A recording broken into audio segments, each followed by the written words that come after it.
और अब अगली बड़ी खबर दिल्ली से। आज से बीजेपी केंद्रीय चुनाव समिति की 2 दिवसीय बैठक में मध्य प्रदेश और छत्तीसगढ़ में उम्मीदवारों पर चर्चा होगी। पीएम मोदी, राष्ट्रीय अध्यक्ष नड्डा, अमित शाह शामिल होंगे। बैठक में समिति के अन्य सदस्य भी शामिल होंगे। 5 राज्यों में चुनाव से पहले दिल्ली में तीसरी बैठक। मध्य प्रदेश, छत्तीसगढ़, राजस्थान, तेलंगाना, मिजोरम के उम्मीदवारों पर फैसला होगा। और इस खबर पर ज्यादा जानकारी के लिए हमारे साथ digital head Aniruddha Sonone live जुड़ गए हैं। अनिरुद्ध जी, आज से बीजेपी केंद्रीय चुनाव समिति की 2 दिवसीय बैठक होने जा रही है। कितनी महत्वपूर्ण बैठक?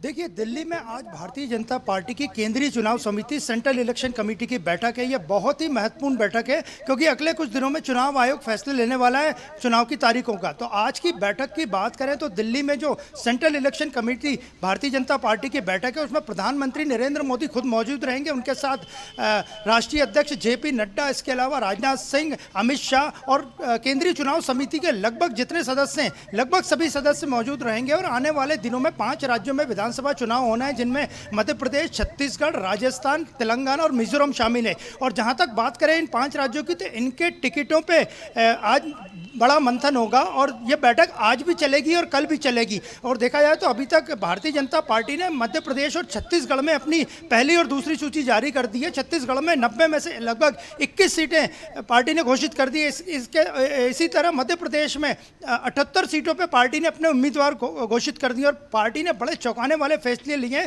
केंद्रीय मंत्रियों को और सांसदों को विधानसभा चुनाव में मध्य प्रदेश में उतार दिया है। तो आज देखा जाए तो यही फॉर्मूला पार्टी दूसरे राज्यों में भी लागू कर सकती है। और जिन 5 राज्यों में चुनाव होने हैं, मध्य प्रदेश, राजस्थान, छत्तीसगढ़, तेलंगाना और मिजोरम, उन 5 राज्यों में केवल मध्य प्रदेश ही ऐसा राज्य है जहां पे भारतीय जनता पार्टी की सरकार है। तो आज की बैठक बहुत महत्वपूर्ण बैठक है। पार्टी जहां उम्मीदवारों के चयन पे तो फैसला करेगी।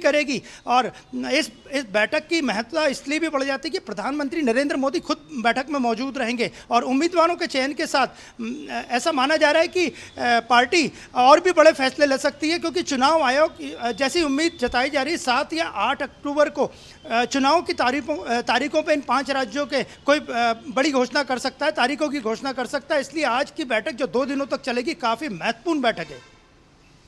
बिल्कुल अनिरुद्ध जी, जिस तरीके से देखा जाए यहाँ पर लिस्टों की बात की जा रही है, चुनाव घोषणाओं की बात की जा रही है। मध्य प्रदेश में तो लगभग जो है 2 लिस्ट सामने आ चुकी है जिनमें उम्मीदवारों पर फैसला भी हो चुका है। कुछ चुनिंदा लिस्टें और आने बाकी है, कुछ सीटें और बाकी है। ऐसे में क्या लगता है कि इस बार भी जो है पिछले 2 चुनावी लिस्ट पर हम ध्यान दें तो दूसरी लिस्ट में जो है जिस तरीके से केंद्रीय नेतृत्व को उतारा, सांसदों को मध्य प्रदेश में उतारा, तीसरी लिस्ट में कुछ और चौंकाने वाले नाम शामिल हो सकते हैं? बिल्कुल, जिन 5 राज्यों में आने वाले समय में लगभग 1.5 से 2 माह में विधानसभा चुनाव है उसमें प्रधानमंत्री नरेंद्र मोदी और उनकी टीम बड़े चौंकाने वाले फैसले ले सकती है। सांसदों को, केंद्रीय मंत्री को और कई बड़े नेता जो कि संघ की पृष्ठभूमि से आते हैं उनको भी पार्टी इन 5 राज्यों में चुनाव मैदान में उतार सकती है। क्योंकि केंद्रीय संगठन जो भारतीय जनता पार्टी का है उसका साफ कहना है कि उन्हें इन 5 राज्यों के चुनाव में 5 राज्यों में हर हाल में जीत चाहिए। इन 5 राज्यों में केवल मध्य प्रदेश ही ऐसा है जहाँ पे कि भारतीय जनता पार्टी की सरकार है। छत्तीसगढ़ में भी सरकार नहीं है, राजस्थान में भी नहीं है और उसके अलावा मिजोरम और तेलंगाना में भारतीय जनता पार्टी की सरकार नहीं है। तो पार्टी यही चाहती है कि 5 राज्यों में जीत मिले। बहुत शुक्रिया हमारे साथ जुड़ने के लिए और इस खबर पर चर्चा करने के लिए। ऐसी ही खबरों के लिए हमें लाइक करें, शेयर करें, फॉलो करें और YouTube पर सब्सक्राइब करें और बेल आइकन दबाना ना भूलें। साथ ही ताजा अपडेट्स के लिए हमारी वेबसाइट swdeshlive.com पर जरूर जाएं।